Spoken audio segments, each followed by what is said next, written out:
Hey, Hey. welcome back. It's post Halloween party. Yeah. Post Halloween for you guys, probably. I'm still a little sicky. I'm Vivi. Oh, I hope we should introduce ourselves again.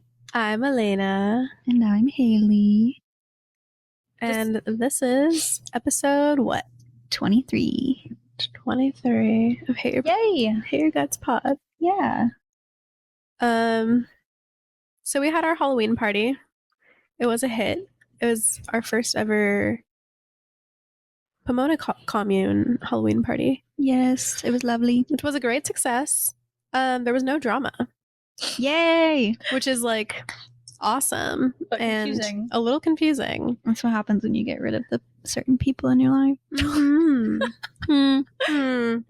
No tea, no shade. That's shade at multiple parties, so if you think it's about you, it could be. If the shoe fits, babe, wear it. I did get violently ill the next day. Me as well. I'm still recovering, if you can't tell by my voice. Yeah. I just puked my guts out for like 6 hours, but we're good now. And we're learning limits. It was a good day to be straight edge.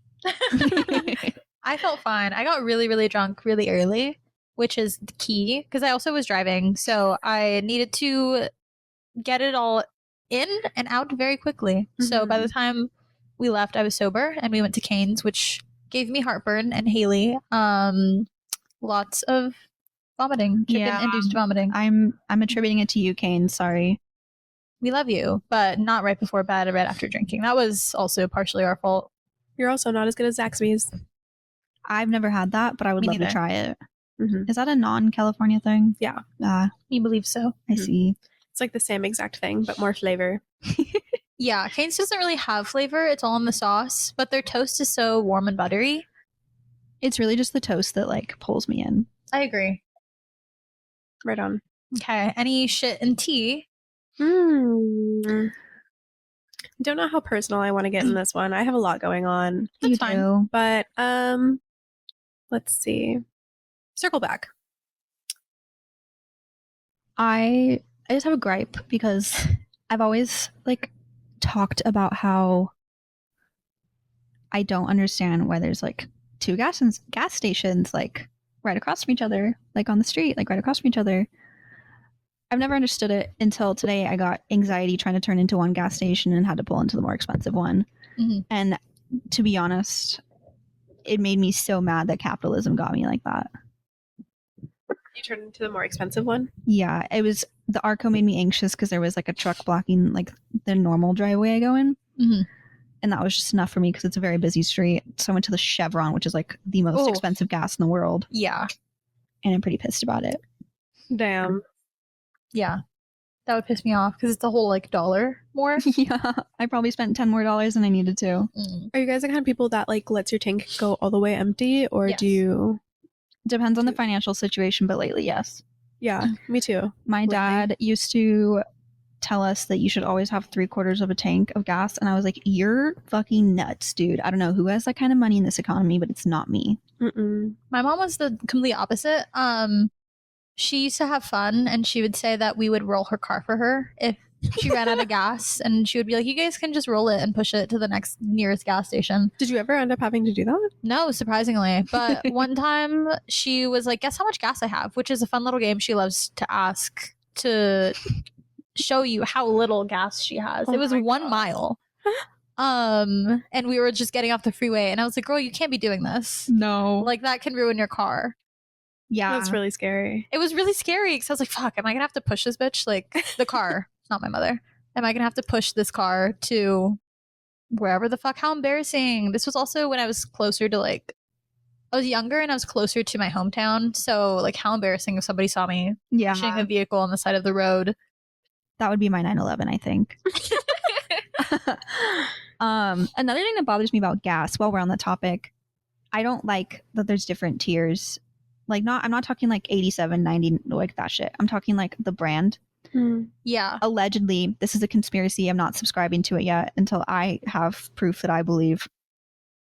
Every car that comes in with issues regarding like the gas tank or like the type of gas that goes in it. My dad works at a car dealership, and he's like 9 out of 10 times that the gas station that they frequent like all the time is either Costco or Arco, and those are the 2 cheapest gas. Oh. But I'm also like, I still feel like you're lying to me. I feel like there's an agenda here. I just feel like so many people go to Costco. So I'm like, is it because of Costco gas, or is it just because it's just like really common?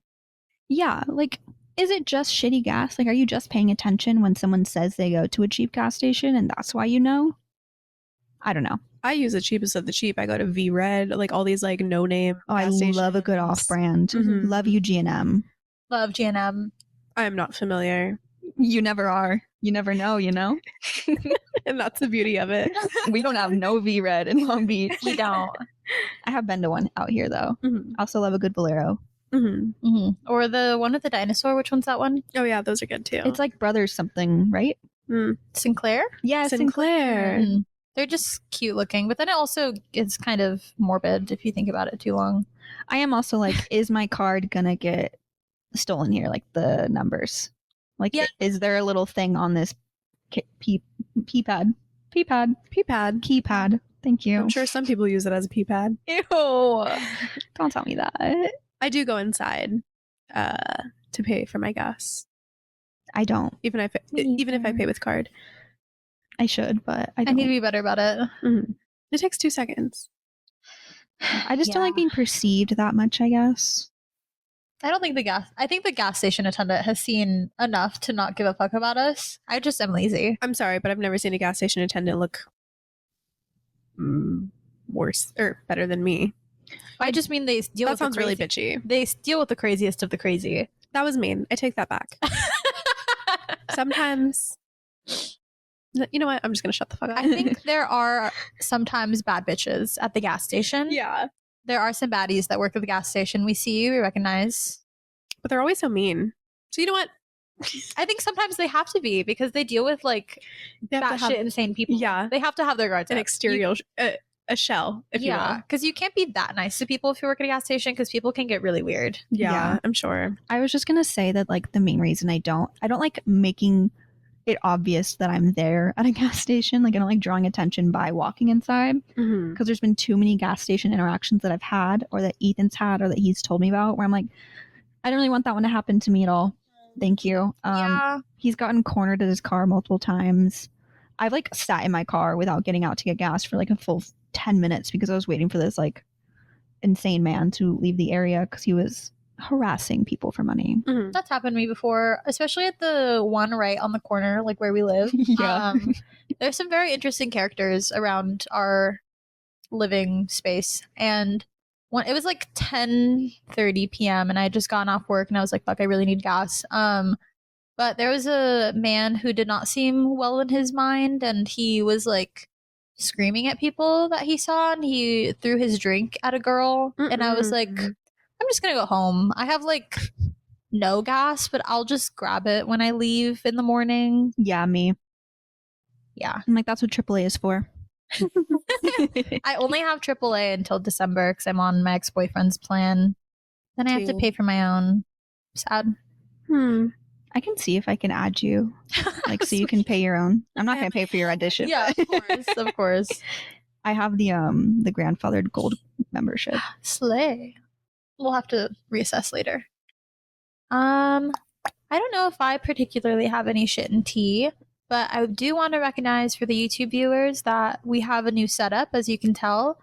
We also are using a new camera, which I don't know if we're going to actually upload that one. Tentative. We're potentially uploading my phone footage. We're assessing after. Depending on if our situation works. Yeah, but we have boom stands. We have like a camcorder. We have another light. What else do we have that's new? We have longer cords. And it may not look at this episode, but we have more room to spread out now if we want. Yes. Mhm. For some reason, For some reason. for some reason, we decided to be on this part of the couch. What are we crazy? Ethan's comments really got to me. I might have cut him out of last week's episode, but he was telling me all the things I was doing wrong. Like what? Such as He was like, he made fun of me for not having headphones extenders, and I didn't know they existed. So I felt like personally that one wasn't my fault. I He didn't know could've that told me was about a thing. that a long time ago. We've been podcasting for a while. Yeah, Ethan, what the hell? I know you're listening. He is. Besides that, just very, very busy these days. I just finished my last observation for my like mini ethnography that I have for school. You have like, what, a month left? Of school forever. Yeah. Of undergrad forever. Oh, Yay. shit. Yay. But yeah, just really busy, but I have a lot of like classwork to do because one of my classes is very research based. So I actually have to like observe and be present for like a site of learning. And I'm doing my mini ethnography. It's not a full one because it's not like a full research paper. It's just a small one. But if you don't know, ethnography is study of culture. So I have to write a research paper about a site of learning. So I'm doing a graduate program at my school. And I am an English literature major. For those of you that do not know, I am literate. And I am doing my little ethnography on different frameworks of literature. So I'm doing ethnic literature because I think a lot of times literature, especially in academia, can be very Eurocentric and Western heavy, which just kind of feels repetitive and limiting because the amount of times that I've read Frankenstein, love that book, read it like 6 times for different classes. And there's a lot that you can learn about the world around us. So that's something that I'm doing right now. Very busy. Days are like 20 hours sometimes, but it's okay. It's over. I just have to do the writing portion of it now.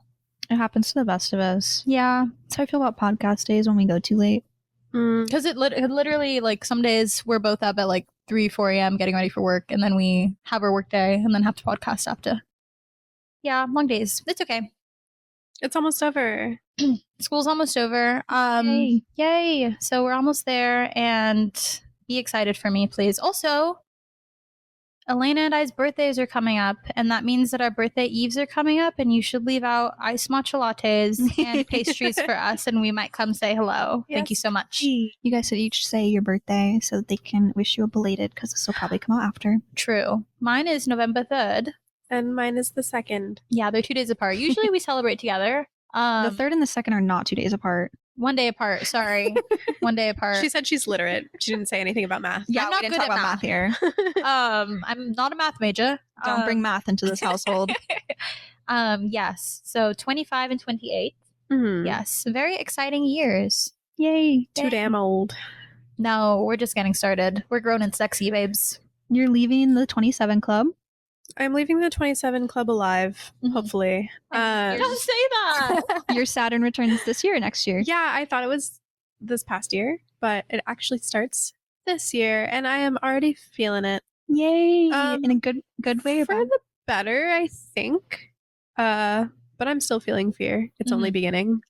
I don't think Saturn returns always have to be scary. I Mhm. think they can be very scary, but I think for a lot of people they aren't as insane, like 180. Mm. It's like Moldavite, isn't it? Sort of, yeah. And also, Pluto is moving into Aquarius. Aquarius, which is frightening. That's another major shift for everyone, right? Everyone. Yeah. Yeah. Is that what I sent you guys? Mhm. Yeah. Okay. I think it's going to be there for 20 years, it says. Feeling fear. Yeah. Yeah, I am feeling fear because I think that I've been hearing about that for a few years and I didn't necessarily know what it means. That I'm not going to pretend that I do now, but I also think that it has a lot to do with like major upheaval, right? Like a lot is going to happen. Yeah. It scares me because we're on the brink of an election. And potentially, well, And 20 years seems like something that a government could change in. a lot could happen in 20 years. A lot. I'll have a child who's probably out of the house in 20 years. I did see someone say that they looked at Donald Trump's birth chart and the election day is unremarkable. for him. Yay! They said that it's Great news. possibly, might lose. This might not age very well. I'm not crazy worried. But after looking at some of the polling, I'm a little bit concerned, but I do think for the most part, I'm not as scared as I was in 2020. I think I'm actually a little more scared this time. Really? It feels less it feels like there's more closeted right wingers Mhm. who are saying like, well, I don't like him as a person, but because for some reason everyone has like a lot against Kamala so bad that they don't want to vote, or they want to vote for the worst possible human in the world. Yeah, which is crazy, especially given the rally that was just had at Madison Square Garden recently. He got like every like prominent ethnic group in America and like was just a dick. Yeah, I also think that if you are somebody who is like Latinos for Trump, especially, you're really fucking stupid. And I think if you align yourself with a man who wants to deport you and your family, because he also would like to go after children of immigrants, which a lot of people are, even if they're born in the United States. One, throwing your whole entire family under the bus, that's fucking crazy. There's just a lot of like self-hate in the Latino community where I think a lot of you simply need to unpack that, and it stems from like colonialist viewpoint where you don't like migration but only for you and your family, like only for me and mine sort of mentality. Mm-hmm. And I think that I also see that in forms of jokes. Like I see a lot of people make jokes about immigration or like papeles jokes, like papers. I think that if you do that, you're kind of the worst kind of Latino, if I'm being honest. I think you're probably really horrible. To throw your parents, your family under the bus. The only reason you're born in the United States was because they had you after migration. Be grateful for that. Have some fucking decency. Yeah. What you said about the self-hating Latinos hits very close to home. And I'm keeping that in. Okay. I wasn't going to let you take it out. Yeah.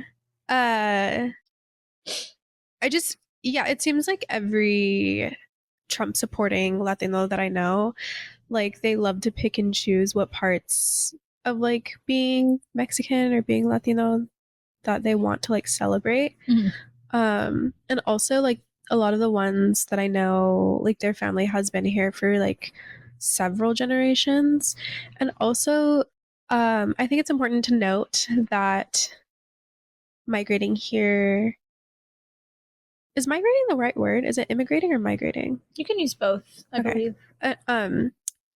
I'm sure it was a lot easier to do back then, Yeah. like to become like a legal citizen. It was, and there were more it wasn't as politicized as it was now, and I'm not going to say that to try to discredit people who migrated here earlier, because obviously it's always been a struggle. But like I have a friend whose dad immigrated here multiple times and has been deported multiple times, but he was granted amnesty from Reagan's administration, which is crazy to think about how further right the Republican Party has moved. Yeah.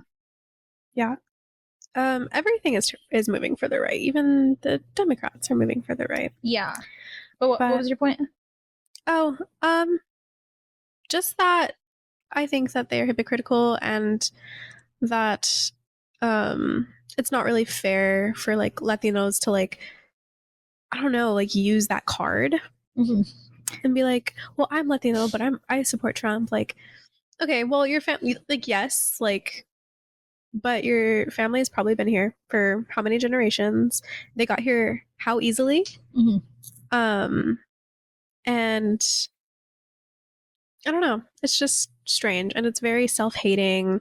Like, how many Mexican American or like American Latinos like even really are in touch with their culture? Yeah, I think there's a strong correlation between blind faith and supporting Trump as a person of color.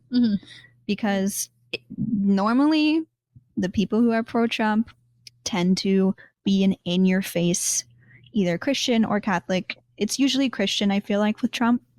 I don't know why that is. Maybe people who are Catholic aren't crazy outspoken about it. I don't know. But I think it's almost like if you have blind faith, you believe in pretty much almost anything that can convince you, which the Bible can do that to many people very easily. And to have a candidate like Trump go out there and act like he is this like God following man, like he's appealing to these masses because he's brought up God like a handful of times maybe or whatever, or says God bless or stupid shit like that. And just because Kamala is doing her job by separating the church and state, these Christians don't want to vote for her because they're like, well, she's not Christian. It's like, you have no idea what her faith is, and nor does that fucking matter, because this is politics. This is not the church. This is not Sunday school. It doesn't matter at all. Yeah, policy should matter more than faith. When it comes to politics, I would hope that most people feel that way, but a lot of them do not, which is really frightening. Also, I could be wrong, but I have actually never heard Trump claim that he was even Christian. I mean, I feel like he has said things like God bless, but like I don't really think that he is very like outwardly spoken about being like a follower of God. I think people just like put that on him because he's a white That could be it. American. Yeah, I mean, I don't listen to anything of Trump. Like, I don't seek out listening to his monologues. I wait for the TikTok clips to show me. I really can't sit through that. Yeah. But I just know that there's too much of a correlation there for no reason. Yeah, but my problem is like people using their faith to justify their vote for Trump So stupid. when he's not even very like religious. Like he's not even very like outwardly, like he doesn't use his faith or lack of faith or like any whatever. You know what I'm No, I trying know to what you're say. saying. Yeah. His actions are not of God. His actions are not. And neither are his words, really. No. He doesn't really talk about it very often. Incites violence, incites hatred. What part of that is Christian? I guess all of it. He has the mindset of the white Christian of like, it's the superiority complex Yeah. that other people probably feel who are white Christian. Mm-hmm. And they're like, I can connect to him. We're the same. It's like, nope, that one's just white. Yeah. And racist. You also have less in common with a billionaire than you do with anyone else. Yeah. Maybe people are also assuming that Kamala Harris is not a Christian just because she's non-white. That could, I mean, she very well could be a Christian. like, racism and religion are like so deeply intertwined. Mm-hmm. Like, yes. there is essentially in some people's minds, like, they assign races to religions and like that's that for them. Right. It's like pretty common. Kamala Harris is half Indian, right? And like maybe people are assuming that she's what, like Hindu? I don't know. Is Christianity also upholds white supremacy in like practice, like quite literally like mission trips and stuff like that. And not to like discredit people who grew up in that sort of like faith, because a lot of people feel differently about it in adulthood than they did when they were younger. So I'm not like shaming anybody who went on mission trips when they were a child or something like that. But that is like a form of modern day colonialism where it's like, let us bring Christianity to this place that is what's the word I'm looking for?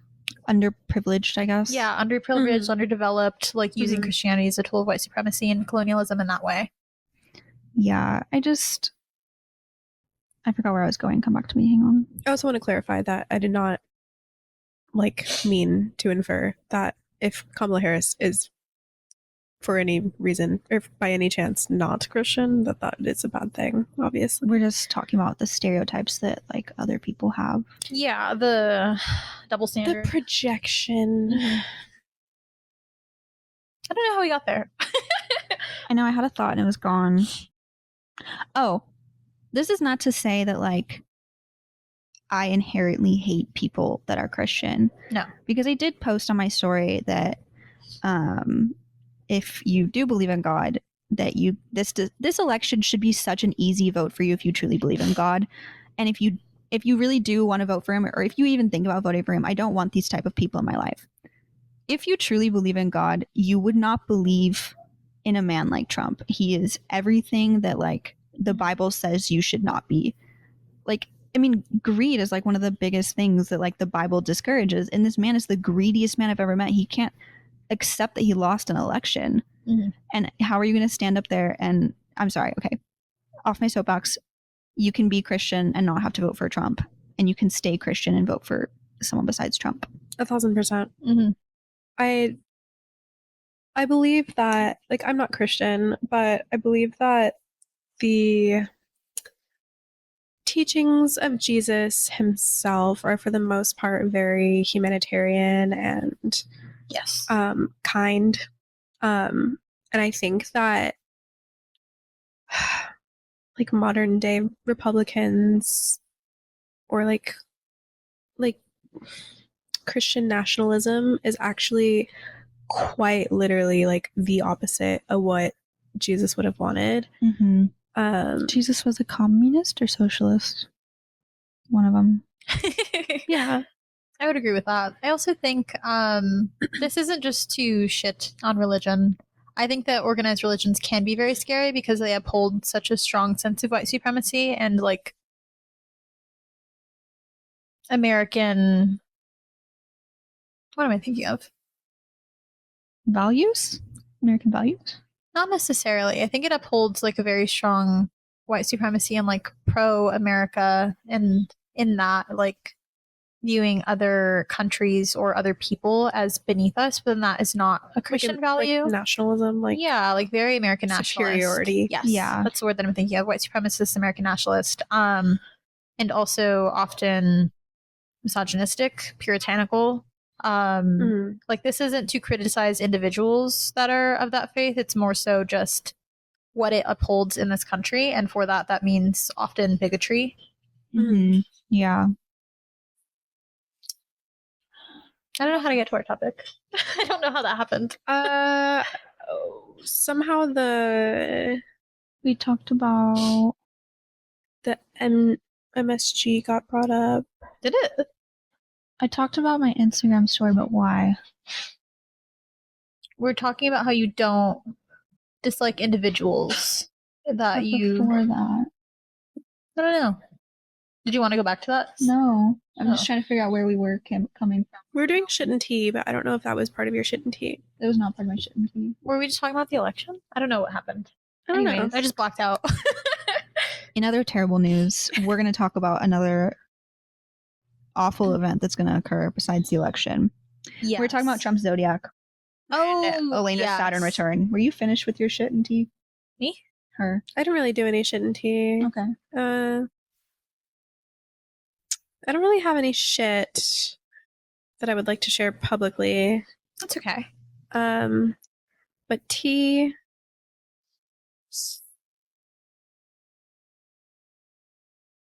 I don't know. Anyways, carry on. Okay. So this horrible event that's going to occur in 2025, many know of it. It's not the same as it once was. It is known as Warped Tour. Yes. Vans Warped Tour. And let me be the first to say that I do not support the 2025 Vans Warped Tour. You okay? Yeah. I also do not. I don't think anyone in this room does. Meh. I don't really care. One, why is it in Long Beach? Why are you all there? Two, I just had to do a deep sigh thinking about it. We can start with the big one. We can start with the tweet.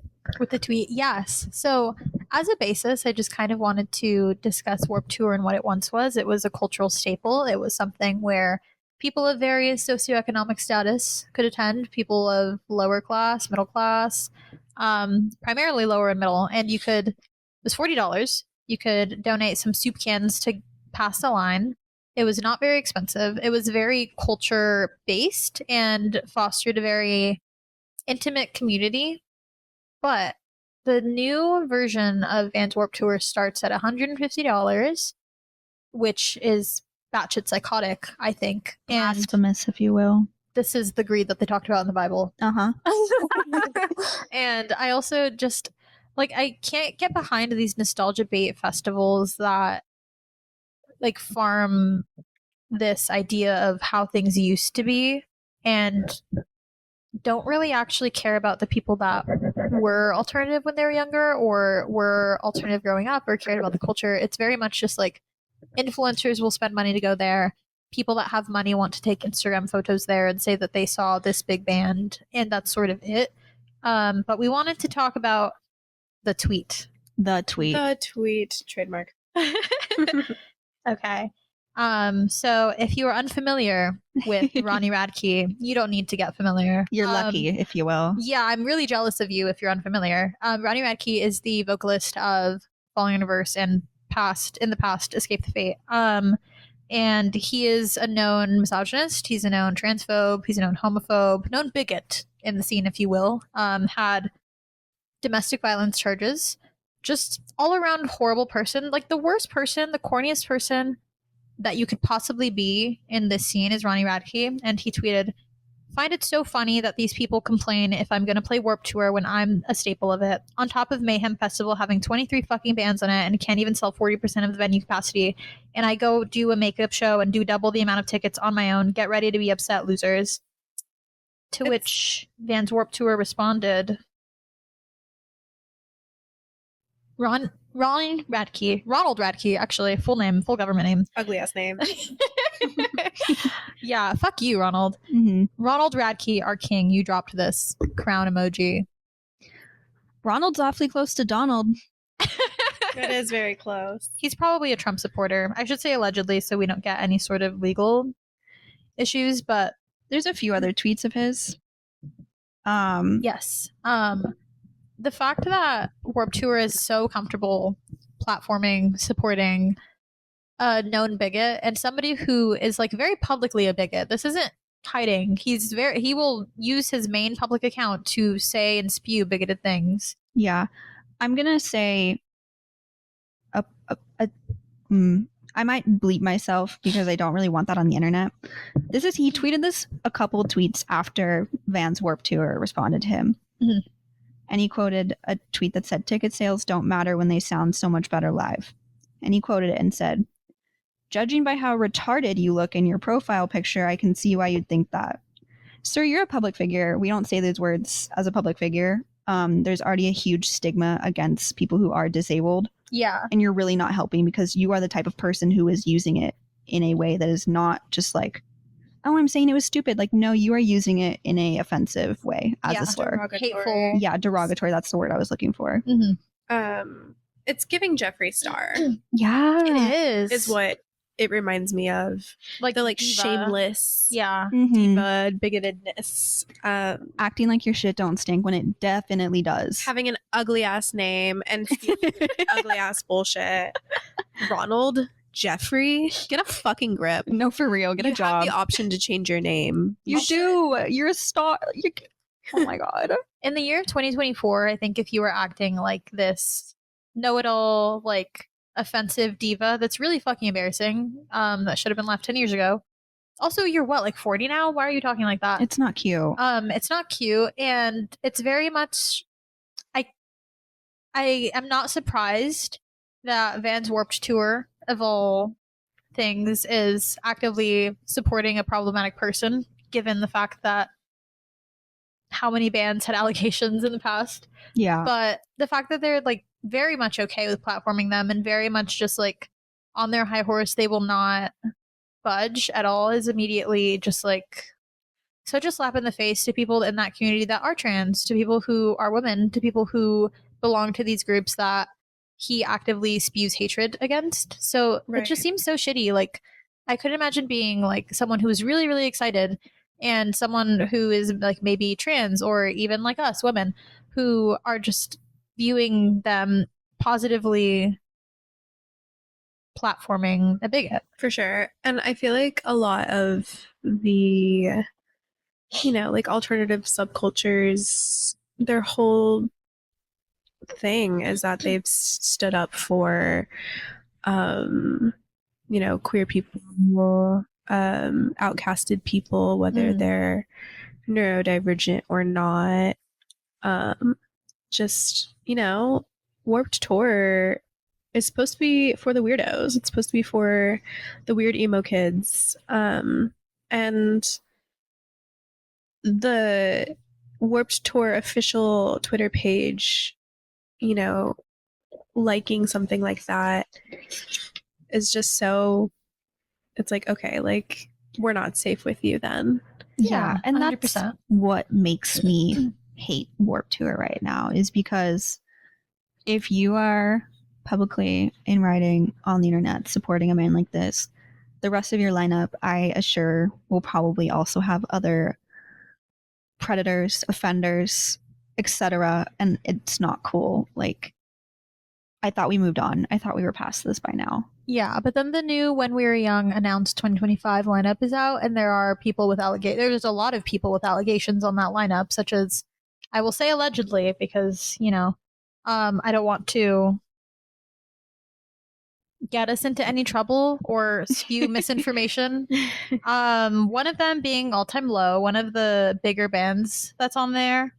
Panic at the Disco. Panic at the Brendan Disco. Urie has some allegations. He does. And I think also the fact that they're doing A Fever You Can't Sweat Out without Ryan Ross. Ryan Ross has to be there, otherwise that album is nothing, I will say. Mhm.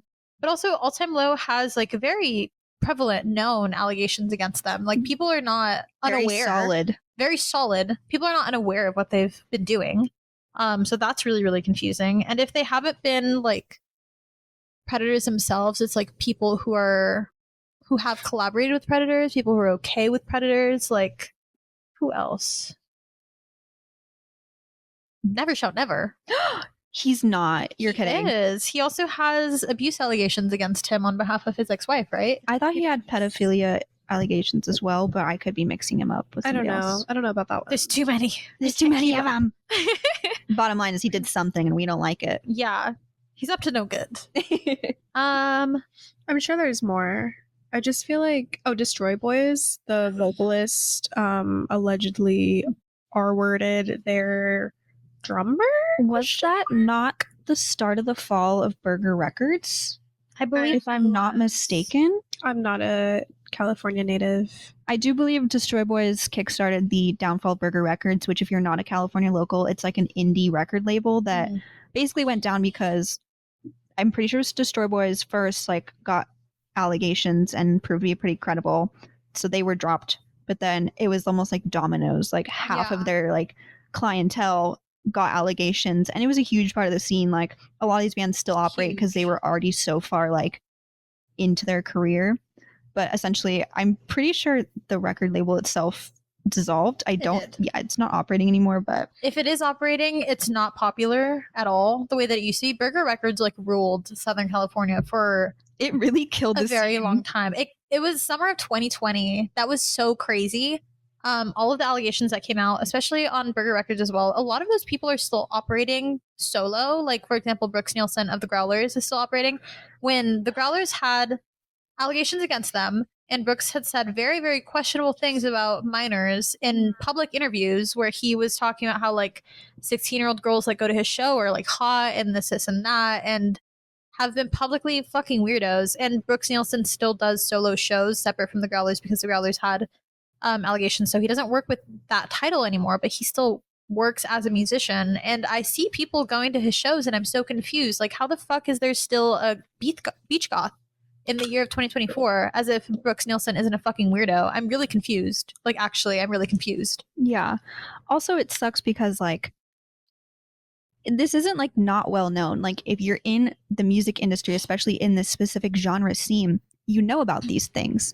And so to see a festival lineup or be on a festival lineup, know that these people are also on it, and not pulling out or at least publicly speaking up how you don't support their actions is not cool.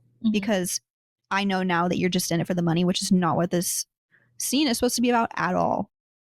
Yeah, it definitely makes me question the morals of like some of the other bands that I do like that are on the lineup, like Story So Far, Soon Not Exactly, yeah. Knocked Loose. Yeah. Like, what the heck? Also, those are not, well, the Story So Far, yes, but the other two bands are not nostalgic bands. Like, they're not No. like that old. No, I think they're just sort of like using modern bands to also supplement, because there's not that many older bands that either don't have insane allegations that you cannot work with them, or two, are around still. Alive. Yeah. They're just like rotating. A lot of them broke up because they were problematic. Yeah. Yeah, and they're also just going to be rotating the same fucking bands and for what, like 5 years, and then it's done. Because how are you can't just do the same festival once a year. People are going to get bored of it. I think after Burger Records especially, we had such an opportunity to rebuild this specific music scene, Mhm. and we didn't. And now we're coming back with 2 different festivals that are pushing nostalgia down our throats of these 3. bands. 3. The third? Yeah, there's When We Were Young, Sick New World. I didn't know about and- Sick New World. Yeah, Sick New World does like new metal. They Mhm. operate in Las Vegas also, because When We Were Young also does Las Vegas. But now we're platforming all these bands that not all these bands got canceled. Do not fact check me like that. We're platforming these bands that got canceled. Like we publicly shamed them, we stoned them, we threw the rocks, and it was done, it was over, and they're back because someone else gave them a platform, and it's a new generation of kids who aren't gonna go deep dive on fucking like the depths of the internet wherever this lore is stored. They're not gonna find this out unless somebody tells them. It also reminds me of like the resurgence of Melanie Martinez as well, Mhm. because new people are introduced to like these alternative spaces and they're not aware, and no one tells them because they don't want to feel shamed for liking their favorite artist, so they just pretend it didn't happen. Melanie Martinez is still a fucking rapist. Like, Yeah, I don't that know- didn't change. that didn't change. I don't know why we're pretending that she isn't. I don't know why people are like, it's not true, Timothy lied. She never said that. There were fans who falsely created screenshots of her saying that she lied, so people made fake tweets on behalf of Timothy Heller, and then other people ran with it believing that it was true, whether they actually believed it or not, whether they just wanted to pretend that they did so they don't have to feel bad about like caring, listening to, paying money to go see Melanie Martinez. But there was also another person, her name was Maddie Karina. If you are in that scene, you'll be familiar with her name. She dated Alan Ashby from Of Mice and Men for a really long time. And she's also a makeup artist, I believe. And she was a friend of Melanie Martinez. And she came out with the same allegations. She was just like, yeah, she pressured me to have sex with her. I didn't want to. Like multiple people have come out and said this about the same person. And Timothy also came back to TikTok to basically reiterate her initial allegation, to be like, hey, I never said anything against it. You guys, you as in Melanie Martinez's stance, like you guys made false tweets on behalf of me. That was never true. And then there were people in her comments basically shaming her, saying horrible things about her. And she was saying that she's thinking about going off the internet again. She left the internet for like half a fucking decade. Dude, imagine getting R-worded Yeah. by your best friend, and then years later, people on the internet who don't even fucking know you Children. make fake like tweets basically saying that you said, never mind, actually that didn't happen. Like, how violating. Like, not only was like the original act of like abuse violating, but like just like claiming, You're gaslighting her. yeah, Mhm. and the rest of the internet. Like, that's Yeah. so fucked up. So fucked up. Do you guys know who AJ Clementine is? No.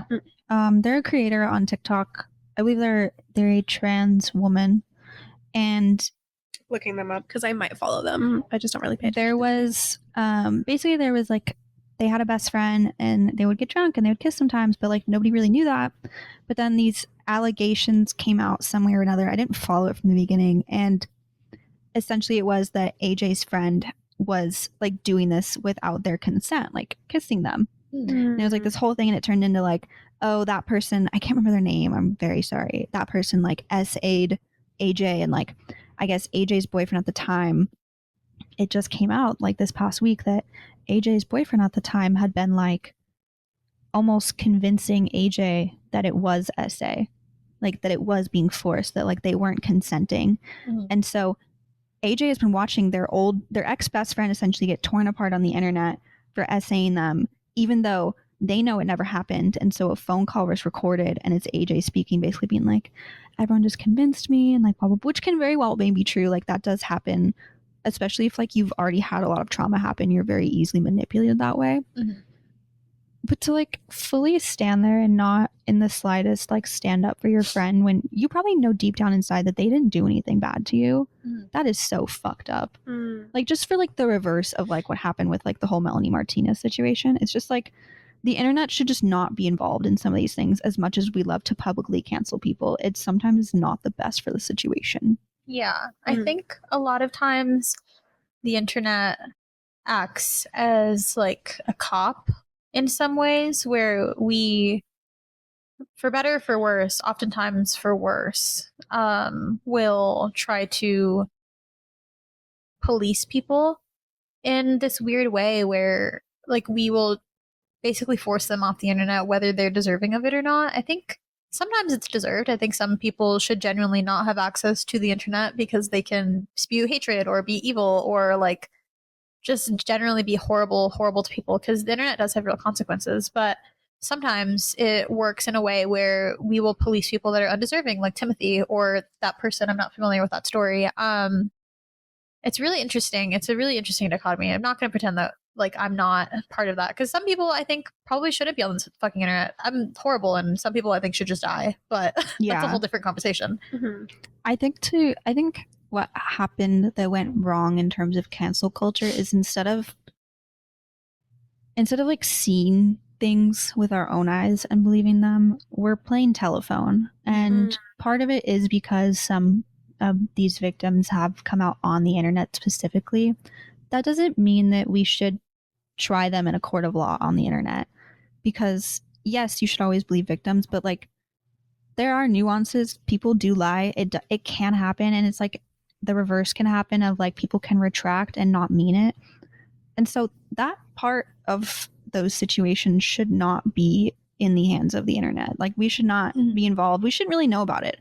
We can go look up court documents if you're really that nosy, but like let people heal, because Timothy and AJ's ex-best friend, like these are people who will live with this like trauma of being afraid of the internet for the rest of their lives, a place that is supposed to be a place where you can go have fun and escape from your actual life. And now they're going to go on every time and just think about all these people that hate them.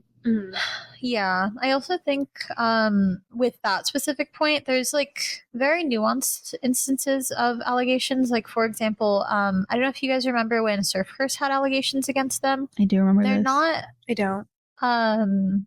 They're not proven to be true, but the assault still did happen. So what had happened was during the downfall of Burger Records, this was summer of 2020, it was really like domino effect. You honestly truly just had to be there. It was fucking crazy. Just like every single day there was new allegations about a new artist that you loved that were on this label or associated with this label or associated with bands. And Surf Curse had allegations against them. There was a girl who said that one of the members had assaulted her at a party, and he came out and he was like, this isn't true. And then more information came out about it later, and the assault did happen, and it was believed to be one of the members of Surf Curse, but it wasn't. She had just seen him, and then I think her drink was spiked or something. Yeah. I remember it still this now. happened, but no one knows who assaulted her. It just wasn't him. So there's instances where it's sad, because it's like, how traumatizing that must have to be to think that this thing happened from one person, but now it's like, well, now I don't know who even did it. Like it still happened. And we shouldn't shame that person because she believed one thing and it very well could have been true, though it wasn't. I hope that makes sense. Yeah. You can still support victims while still believing in the philosophy of innocent until proven guilty. That's okay. You can still sit there and support the victim and say that you believe them. It doesn't mean you have to like try this other person as like an evil entity, because you don't know for sure yet. And that's not for you to decide. Especially if you don't know them personally. Like if it really is just someone on the internet, or like, yeah, like a musician that like you're not like hanging out with, or even if you're not like financially supporting them, like I don't know, if you're questioning it, don't go to a Surf Curse show. Yeah, I don't like, know. Unfollow Like- them, leave them alone. That doesn't mean you should harass them.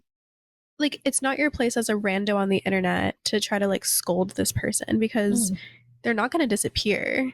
Yeah. I mean, if they kill themselves because you bullied them off the internet, like I guess that's your problem. Yeah, but then that happened. Oh well. like, but you know what I mean? Like a lot of these things, it's like if there's like still gray area, I don't know. I think that's when like cancel culture is toxic, because there are definitely like reasons why like I will stop associating with someone. Like I do have like my boundaries of like even things as simple as like if I know you're a Trump supporter, like you're dead to me. Yeah. But like I think the thing is like people need to establish their own morals and ethics, and like don't let the internet tell you what your morals and ethics should be. Figure that out on your own. And then if you like hear things about other people, like first of all, like make sure it's true, and if it is a gray area, then like just, I don't know, maybe back off for a while, like let it settle itself out. Like, I don't know. Yeah, because you can be mad, you can be angry, you can hate that person. It doesn't mean you have the right to go and be a martyr for this victim and harass them in their comments and tell them horrible things to them, because at the end of the day, you should still treat people the way you want to be treated, or you should just not associate with them at all. And that's okay. Like, you don't have to get online and be a keyboard warrior. I promise. Like, it'll be okay. I think there's this like really interesting phenomenon where it's sort of like makes us feel better to dogpile on somebody, even outside of this like very heavy conversation. Just like in general, the internet loves to dogpile on people.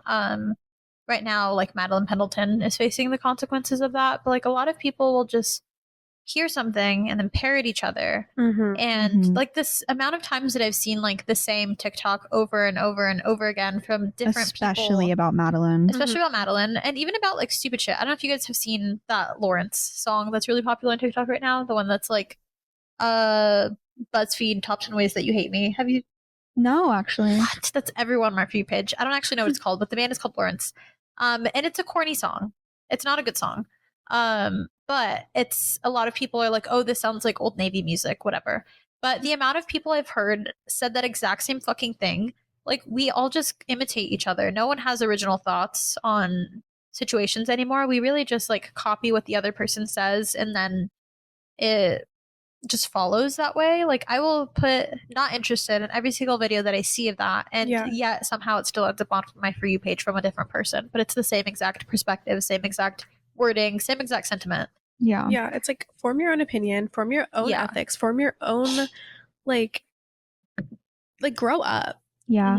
I don't know. I saw a really good quote from the internet the other day, and it was, the internet does not understand the complexities and difficulties of life, because they don't. And it's like, the internet is a black and white audience. Like, you need to approach the internet as if it is black and white, because of these people who are so ignorant and like unwilling to live in a gray area. Yeah, I agree with that. And because of that, I've like, obviously we talked about politics a lot in the beginning of this episode, but like, I don't think that I would want to delve deep into my beliefs and my politics.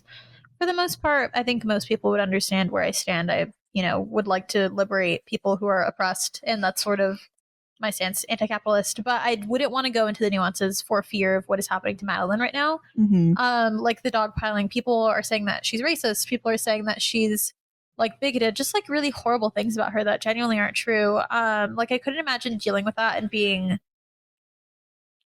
not as stable as she is. And that's not to say that she is stable. I don't know her personally. But like, obviously she's a grown adult woman. She knows where she stands. She has a very good head on her shoulders comparatively to someone like me who's younger, would probably kill themselves if they were put in a situation. Like, it's just so horrible.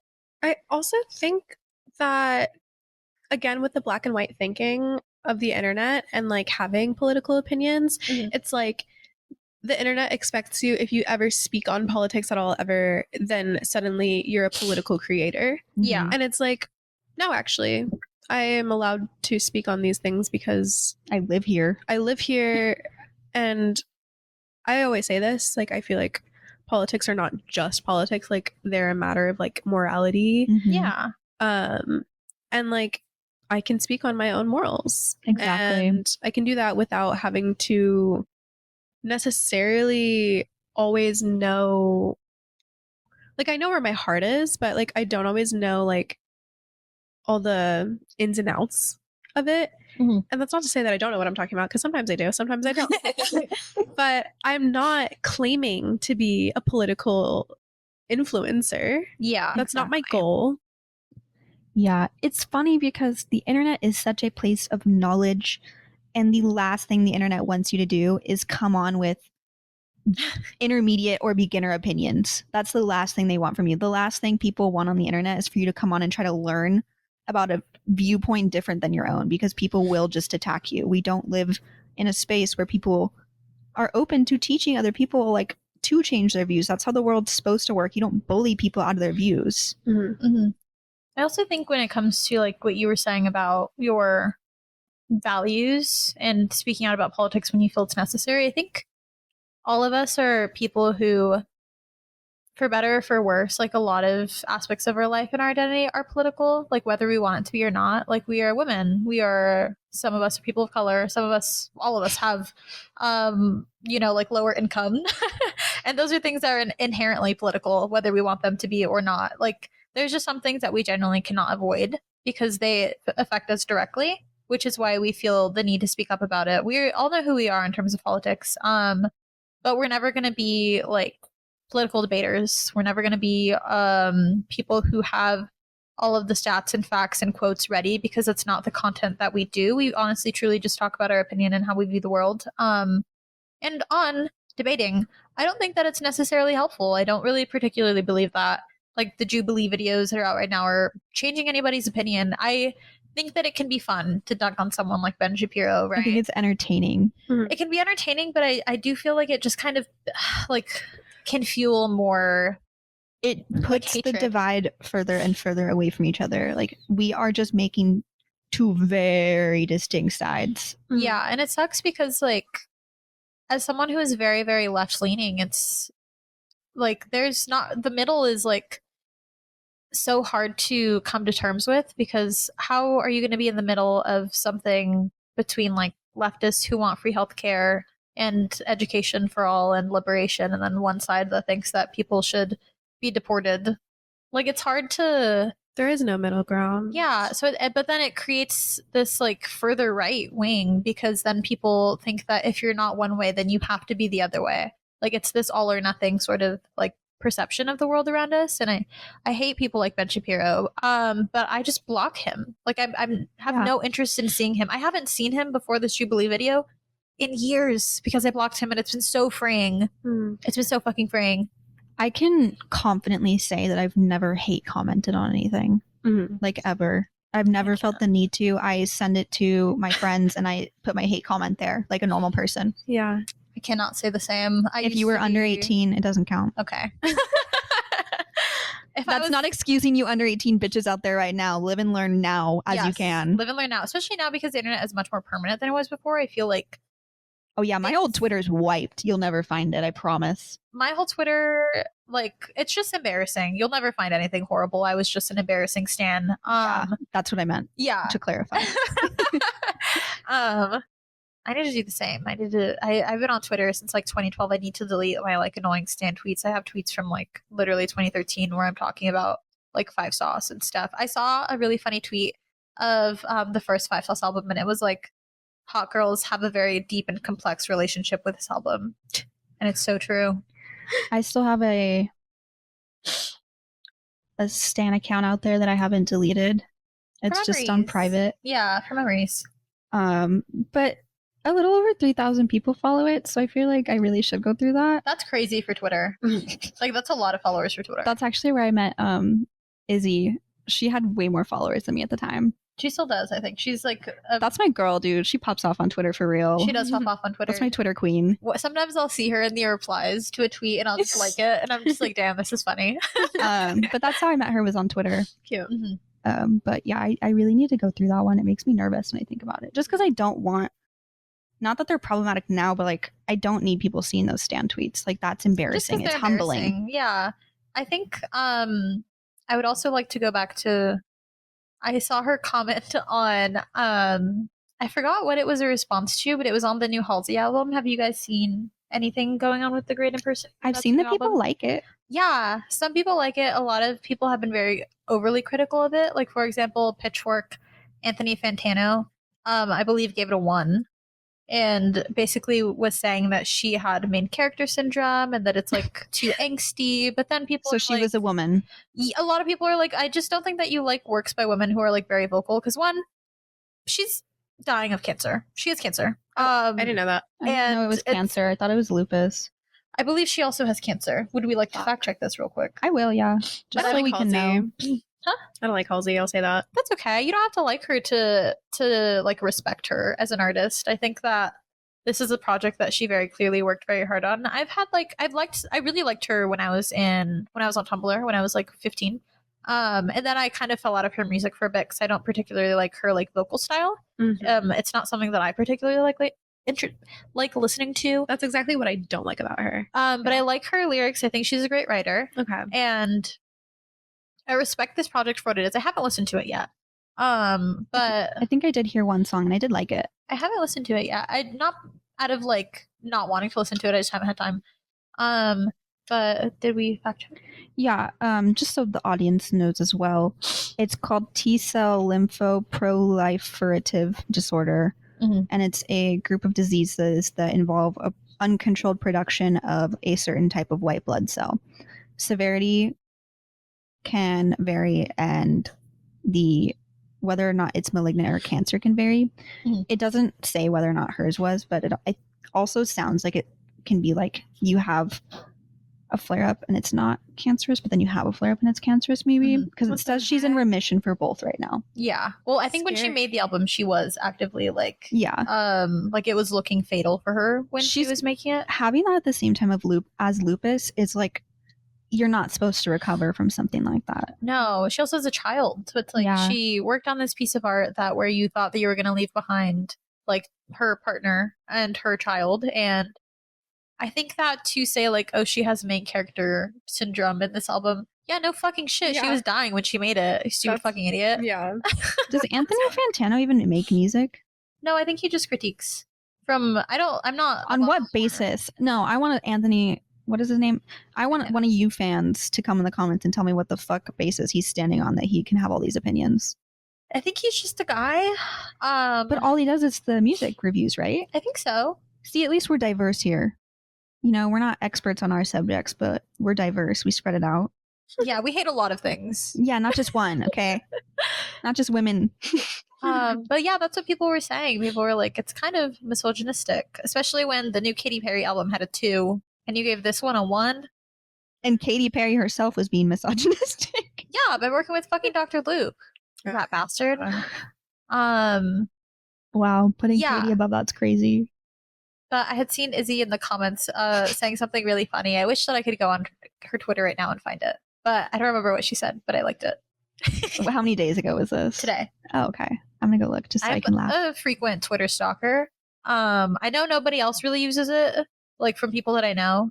But I still avidly use Twitter. And I use Threads. Sometimes Threads is my little diary. But I stopped doing that because people responded to my tweets and I didn't, my threads, if you will, and I stopped liking it. Yesterday I threaded. Something that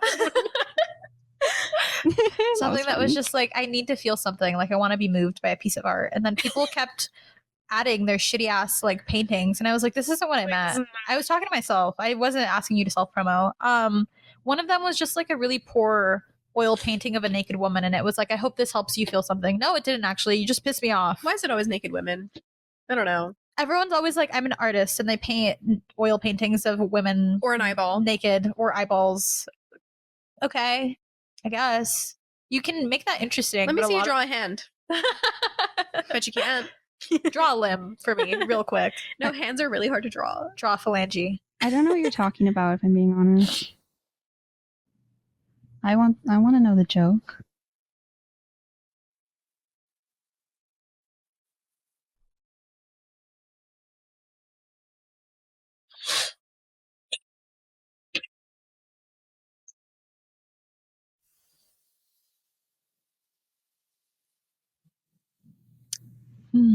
Like, what am I don't know what I was looking for. Was there a picture attached? I think so. I wish I could go on my Twitter and just look through my likes. I miss when Twitter let you look at people's likes. It completely got rid of that option now? Yeah, you can't look at anyone's likes anymore, which sucks because it was this one. It was the Pitchfork tweet where it just says, with a muddled concept at its core, Halsey's new album languishes in dull pop rock corridors behind emotionally potent but unremarkable songwriting. And she just said, so you guys are jealous losers. Got it. I love her. I thought that was really funny. Izzy, if you're listening, we love you. We'd love to have you on the podcast because they gave it a 4.8. Out of 10?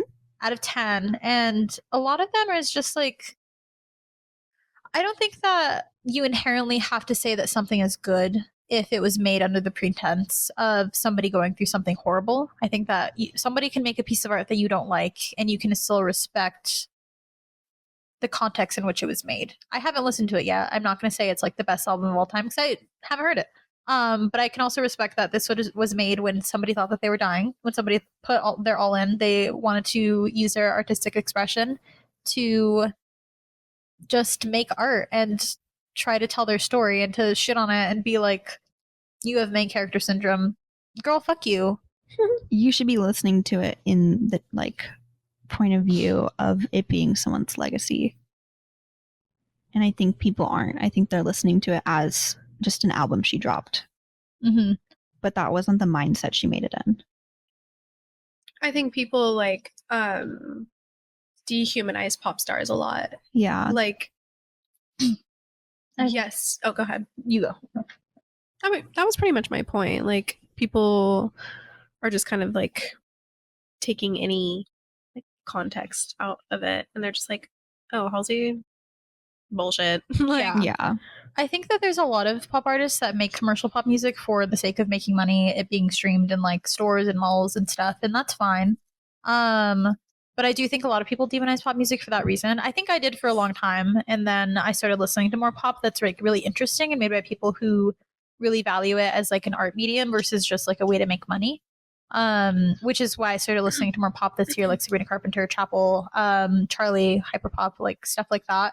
Because those people are like, they're putting their all in. You can feel the artistic expression of it, Mm-hmm. which is when it's interesting. But one of the Pitchfork comments on Halsey's album was and feels incredibly misogynistic to me. Let me know what you guys think.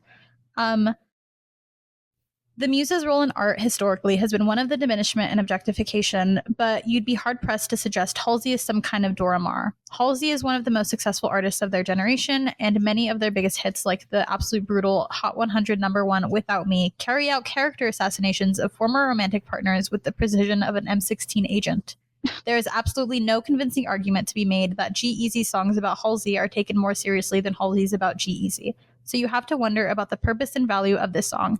Is it to conjure a sense of victimhood? To make some listeners feel bad for not exalting her genius? There's no accounting for how someone feels, obviously, but as a listener, it's jarring to hear a passage like this, whose indulgently sad veneer hides a convenient rejection of its author's own agency and talent. Does Halsey see absolutely no irony in claiming she bears the weight of millions of fans' expectations before 40-odd minutes later reducing her own output to a couple diamonds? Excuse me?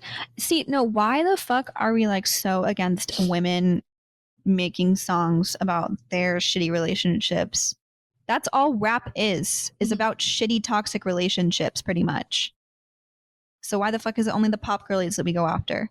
I think that it's very telling to say that, like, oh, she's conjuring a sense of victimhood when talking about her relationships. One, a lot of people make breakup music. That's kind of a whole subgenre of like love songs. It's like some of the best music. Yeah, and I also I don't think that that's fair to say like you're conjuring a sense of victim. Bitch, it's a song.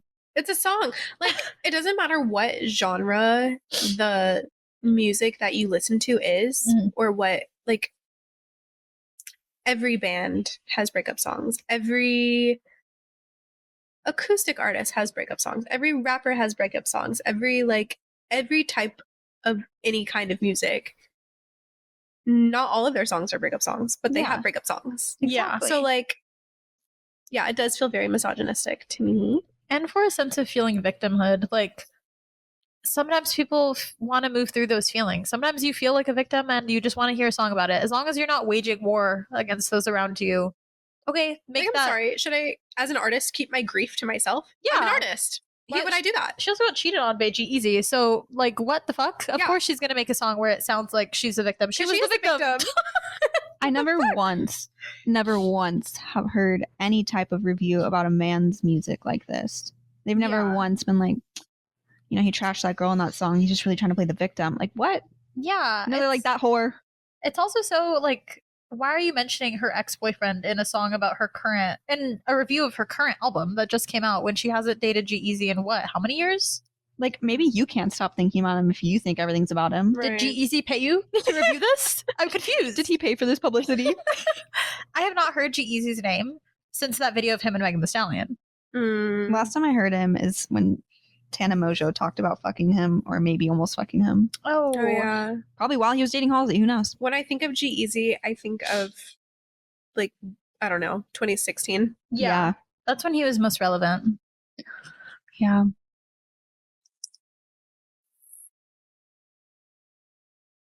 Wow, we really detoured from Warped Tour. We really ran that shit into the ground, though. Um, You had more? One other thing that I wanted to say about the nostalgia festivals is I think given the fact that it used to be $40, it was okay when the lineup wouldn't come out right away. And now it's like, well, you're forcing me to pay $150. I'm going to have to pay for parking. You know, food is going to be fucking expensive starting at $150. Could be more expensive depending on whatever tier you get after fees and taxes and such also. It's just like, you don't know what you're going to get. It's so nostalgia bait. It's just like, here is the slop that we give you and you're going to pay for it anyway. It could be the worst bands that you ever heard. Slop. Yeah, it's like slop in a trough. Like, you don't know what you're going to get. It's just. And on that, when we were young, I'm pretty sure used AI for their official merch this year because a lot of the bands were What? misspelled. I don't know did if see you that. saw the That's official When We Were Young merch. silly. But it was like New and Glory, Sleeping with Syrians. Like, Yeah, it was bad. completely misspelled. I like, saw what you had on your thing. I was like, Yeah. "Ew, and Glory, what's let me that?" show you. I'm using my iPad for screenshots. Also, okay, listen, if this festival was $40 still, I probably wouldn't have as much shit to say. That's all I'm saying. Yeah. Because it's like, the cheaper it is, less my expectations are.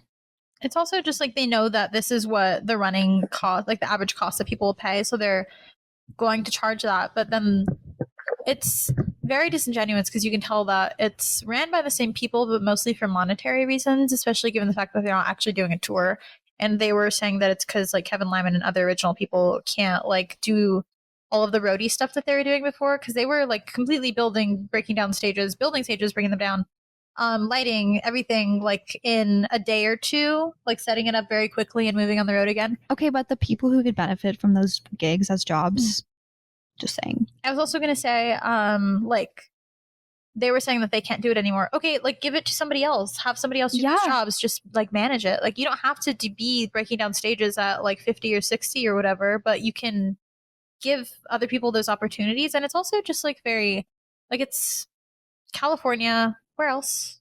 Like, I couldn't other even dates? tell you. There's only 3 dates when it used to be a whole US tour, and it's just sort of like, well, fuck the middle of the country, basically, when a lot of the artists are from, like, places that aren't huge cities. Like, a lot of great The Midwest. bands come from the Midwest or the South. Like, Paramore came from Franklin, Tennessee. Like, there's a lot of Midwest emo bands that are really great. Like, a lot of these bands that are cultural staples and people really value, like, you're just kind of saying, fuck, they're, like, I don't know. Like, you're just saying fuck them, basically. Also, all the bitches who want to go to When We Were Young Fest or Warped Tour, where were you for the Is for Lovers tour? Where were you? Because Same I don't month. think they're going to do it again because Really? it's not been very successful. I went to California's for Lovers, not this most recent summer, but the year before that. Mhm. And it was awesome.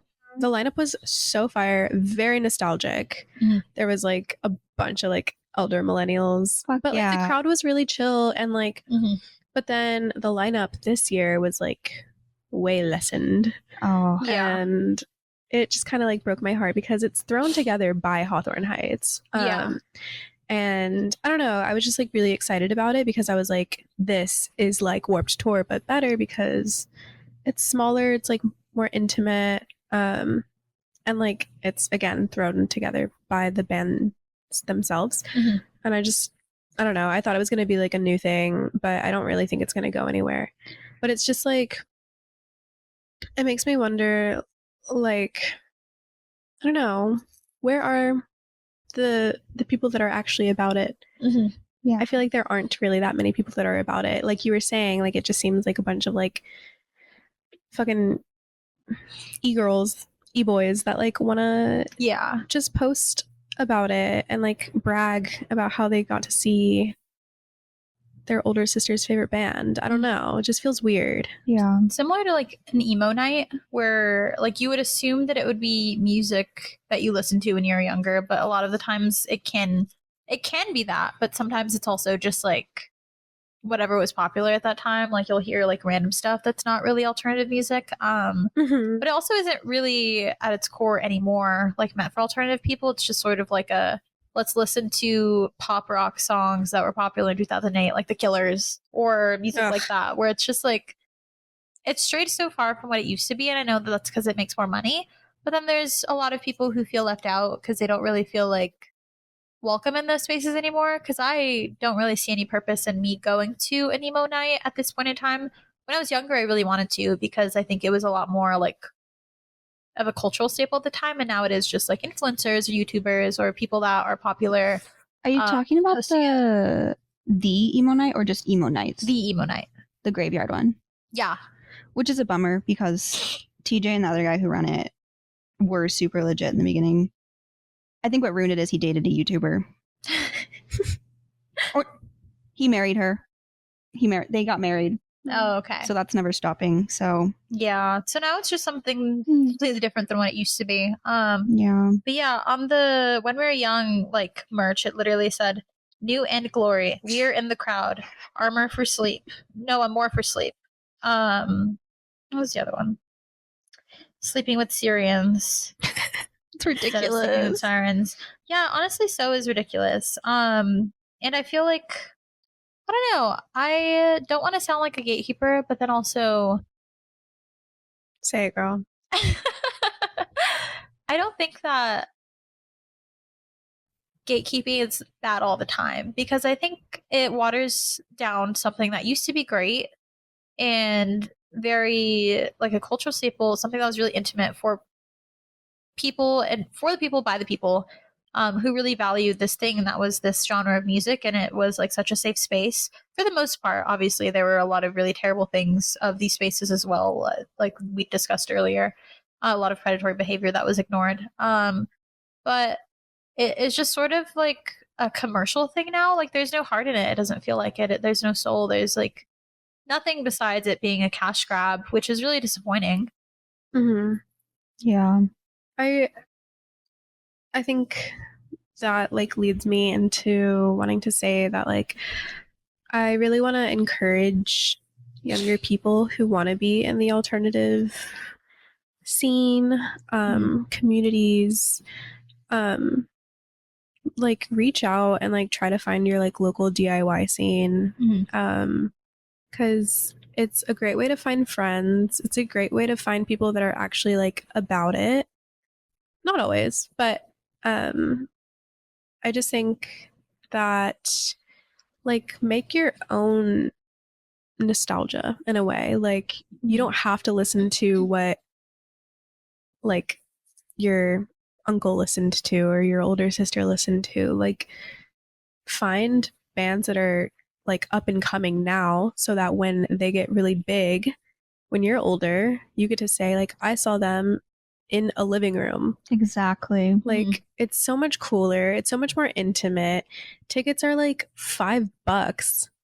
And like these bands are like putting their heart and soul into the music that they're making, whereas like a lot of these bands that are playing at like Warped Tour or When We Were Young, like they used to be smaller, right? But like now they're again like just so like commercial, and like I just feel like probably for a lot of those bands there's not really a lot of like heart and soul into it, or also even just like punk ethics anymore, because emo is a derivative of punk subculture. Yeah.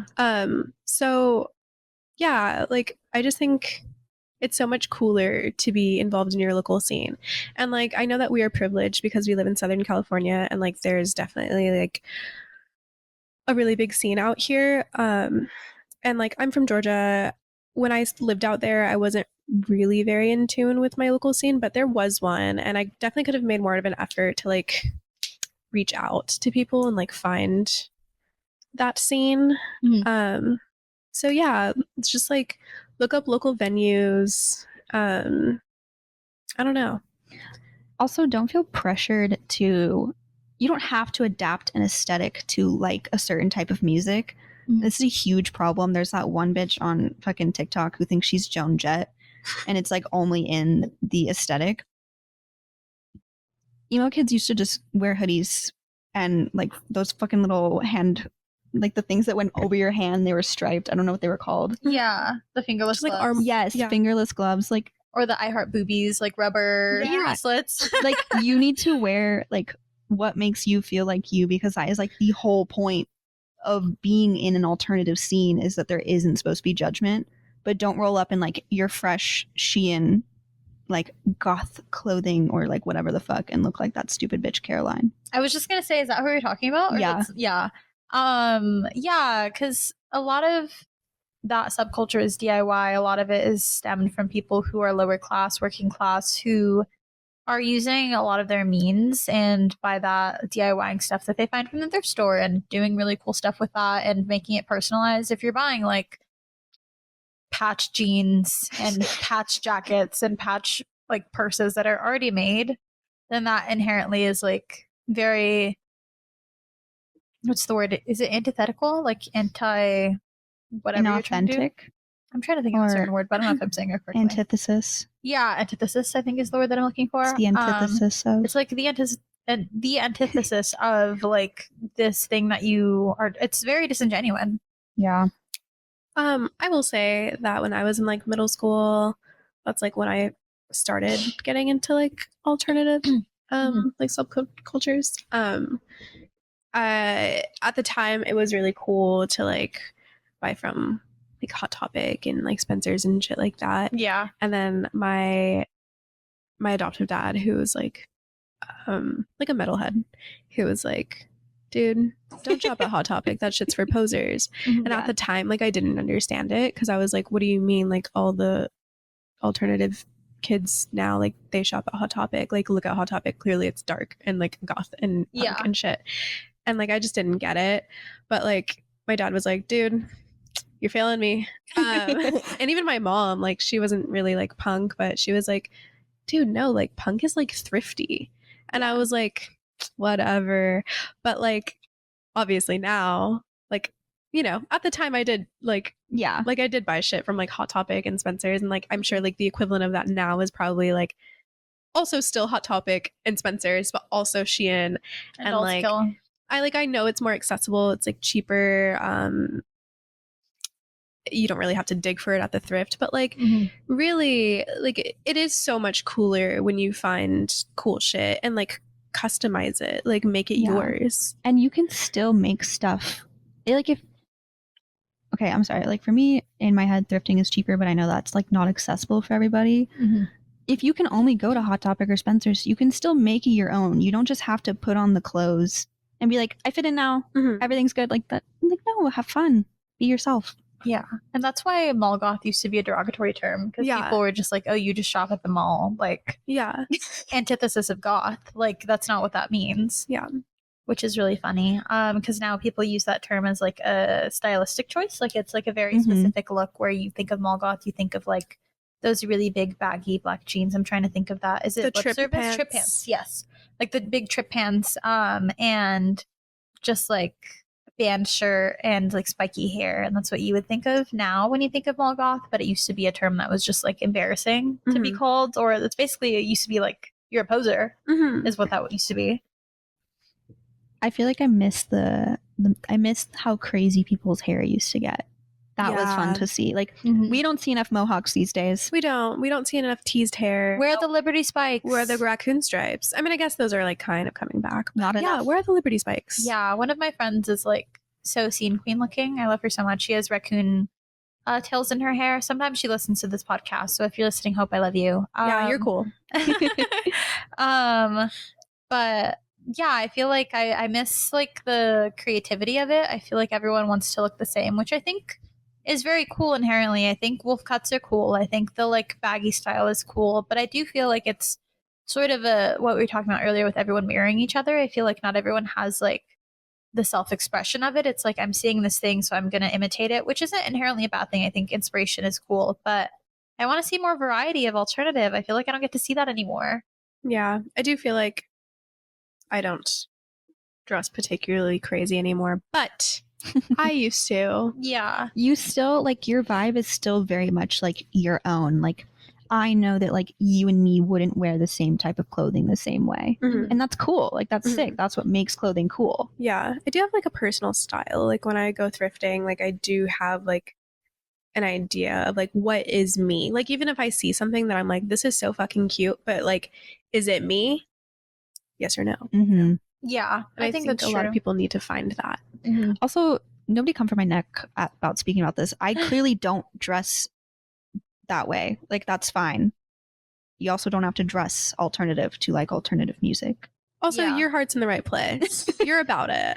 I much prefer a whimsy vibe rather than like a whimsic goth vibe. For sure. I like color a lot. And your version of also color is really important to scene cultures. Like scene cultures love like looking like color threw up on them, but I think also your variation of alternative is like 70s dress, which is still a form of alternative. It's not the way that most people dress. I like saying free. Yeah. I do what I want.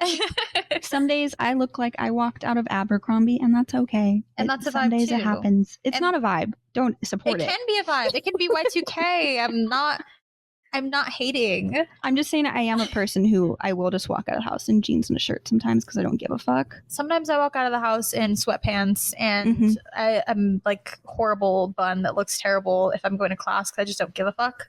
But I'm we're actually happy. Yeah, I'm comfy and I'm happy. Listen, I'm comfy. Mhm. But I'm doing this like small photo shoot with so my friend and I, we went to this like event by Por Vida for Hispanic Heritage Month, I should say. And we were getting photos taken of us in front of some lowriders because, you know, girls in front of lowriders, picture photographers, of course. Naturally. And this guy was taking pictures of us and we got them back and they were cool. And he was like, hey, I'm making like a book of like different like wardrobes, clothing. Like I would love to take pictures of you guys. I have a stylist. We can set up a Zoom meeting. So we did that. And she made like a mood board for me. And mine was like soft romantic. And I was looking at it and I was like, this is so me. It was like black lace. It was like just like flowy, but also kind of tight in some places. And I was like, wait, this feels like me. And it was really cool because she got inspo from my Instagram. And then my friend's was like more 70s like club, like chic, like similar to your dress where it's like often like emerald jewel colors, like deeper tones, but then also like very earthy. So yeah, I think that people can dress however they want when it comes to alternative. I think there's so many different like subgenres of dress and clothing and style, and that doesn't necessarily represent the music that you listen to also, because sometimes I'm dressed like this and I'm wearing a Joy Division shirt and I listen to Sabrina Carpenter and like Mon Laferte and other artists on the way here. That doesn't necessarily mean anything. Sometimes people are multifaceted. You can listen to whatever you want. Mm-hmm. And punk is about the ethics and the attitude. Mm-hmm. Yeah, which is also inherently what this podcast is about, I think. Like we hate on a lot of things, but it comes from the pureness of our heart. Our podcast is pretty punk, I would say. Yes. We talk about things that people don't like and people don't like us. So I also think that can be punk. And that rocks. I love to be checked. I love being an unlikable woman. Me too, yeah. I think that it rocks because I think that means that we are ourselves unapologetically. And I think that that's awesome. I don't really find myself wanting to be somebody else. It means we're loud enough. Yes, which is what we want. I think a lot of people say that they're yappers, but they're not. I would say that we're yappers and you. What's the word? You yap. No. Listeners, viewers, supporters. What are you talking about? I was thinking of, I was listening to you and then I started thinking about something and then I stopped listening to you. Mm-hmm. I was thinking about, I was like, what is that saying? Like, a friend to all is a friend to none. Yes. Yeah. Yes. Like, I'm not going to kiss your ass because then where is there room for my opinions? Exactly. Yes, we are not friends to all. No. We are friends to some, and those some matter. Oh, I was going to say, we're yappers, and a lot of you are saying that you are, but you're not, and that's stolen valor, because I feel like you can't say that, and then you say that we talk too much. Fuck you. I think it's really funny because actually, like, all three of us are pretty quiet, like, when we're not behind this mic. Oh my god, like No, if I you talk talk a to me in lot. person, like I'm shaking the second you open your mouth to me. I don't know if that's Like a little accurate. chihuahua. Oh my god. I don't know if that's accurate for me. I feel like I talk at people a lot and I don't always mean to. But like this happened the other day when we had the Halloween party. I felt like I talked at one of our friends that we just started like talking to for the first time a lot. I feel like Oh, I was yeah. talking at her a lot. But I think that we got along really well. I feel like I never really witness you talking to new people. Me too. Well, obviously. Yeah. Obviously I haven't seen myself talk to anybody. I was like, I don't know if you meant like that for me or No, for I yourself. I don't know. I feel like when I see you talking to someone, it's at least at the point where I've seen you talk to them a few times. yeah. Saturday was different, but like we were as a group, so it felt normal, and I was drunk, so everything felt normal. I was just gonna say I was really drunk. Sometimes I had a Halloween party last weekend also. And one of my friends, I met his girlfriend for the first time, and he was like, "My girlfriend liked you because you introduced yourself to her." But because I guess it's not normal. I feel like should be normal. If you're a girl, introduce yourself to your male friends' girlfriends. Don't avoid them. Don't be fucking weird. Yeah. Because I was like, I didn't realize that I did that, and I also wouldn't have thought it to be like something remarkable. But I Okay. guess like some people just don't introduce themselves to partners, which I think is really fucking weird. Hold on. I yeah. agree. What? If your man is bringing you somewhere, he has a responsibility to introduce you to his friends. Yes. And I will say it has pissed me off when that is not done for me. Me too. Okay, that's all I'm saying. I agree. But I was also really drunk, so I just went up to them. And I was Yes. like, hey, and also, hey, I'm Vivi. And then I was like, I'm sorry if I'm being really weird. I'm really drunk. And they thought that that was really funny, and I had never met her before. And then I just walked away for some reason, I guess. I just don't want the men listening to think that it's okay to not introduce your partner people because other people should. You know I what? agree. I do have gender roles, and what what I mean by that is, yes, if you're friends of my boyfriend, if you are a friend of my boyfriend, Mm. but you are a woman or a female presenting person, I don't know. I feel like it is not necessarily my job for you to make me feel comfortable first. It is your job to Yeah. make me feel comfortable with you. I agree with that. I think if you're with someone and they take you to a party and it's a girl, you should be introduced to the girl, and the girl should be like, "Hi." Again, say my name. I'm so and so. Nice to meet you. Of course. It has to be like an active meeting. Yes. And like, I'm not going to be a bitch to you. No. But like, if you approach me first, I will definitely have a lot more like trust and respect in you. Yeah. That is Mhm. all. I agree. I also think for women, if you're not like eager to meet, like if you have male friends and you're not like eager to meet their girlfriend or their partner, You're weird. I think that that's really weird. I think that you should want to like involve yourself in this part of your life if you're such allegedly such Good a good friend to friends. them. Yeah. Okay. Ethan had an old coworker. Oh, He had an old coworker. I was gonna say Chick-fil-A, and I was like, I probably shouldn't. say I heard chick. Yeah, me and I too. was like, an old chick. No, he had an old coworker, and she loved me, you guys. Mhm. However, she did not follow me on Instagram, Mm. and she always would say, "I want to hang out with you and Ethan." No, we are not a threesome. Yeah. We're not a Yeah, like throuple. just the three of us. If she doesn't follow you, that's weird. 'Cause And why she would be like, she would always be telling Ethan like, "Oh my god, Haley's so pretty. I want to hang out with her. I want to be friends with her." Yeah. Didn't follow me, and that's all she would ever say when she talked to me. She did have a crush on him, and he Yeah. knew of this, and he had his boundaries with her. But like, oh my god, Mhm. like if you think you're gonna come across as liking someone's partner, don't do that. Don't be overly nice like that. I agree. I wanted to kill her. I have a coworker that I love him. He's so fucking weird. I love him. And I'm friends with a lot of my coworkers on a deep level. No one at my place of work has boundaries often. So I'm like very close friends with a lot of my coworkers, and he happens to be one of them. And I hung out with one of my other coworkers and his girlfriend. He was not there. I met her without him because I was like, I want to meet your girlfriend, and I'm gonna do that without you because I want to hang out with her. I don't want to be like a fucking weirdo Yeah. and be like, I want to hang out with you and your girlfriend. Yeah. Girl, no, I love her. She rocks, and now they're both on my close friend story, and now we're like super cool like that, and we're gonna hang out again in the future. But I feel like it's so easy to not be a pick me. So when people are, it confuses me to my core. Okay. Yeah. I I don't want to talk about this on the pod, but I want to talk about it now before I forget. Anyways, I agree. I think for women it can be really I do think that men and women can be friends, but there are very like specific factors that go into it. You have to befriend the girlfriend or the partner if they are partnered. You have to equally like be interested in them. You can't just like blow her off and then be like, you don't hang out with me anymore. Like that's so ick. mhm. Grow up. Yeah, like I met you through your partner and I don't really talk to your partner anymore. Still friends. I don't want to get canceled for saying that. Just like you're my closer friend now. Oh, me. Yes. Oh, I thought you were just talking in general. I was like, yeah. Yeah. Well, we live together now. yeah. Yeah. No, I agree with that. That was all I had. Yeah. I don't Team know. woman, always. Team woman, Team Woman, anti-warp tour. anti-capitalist. You know the vibes.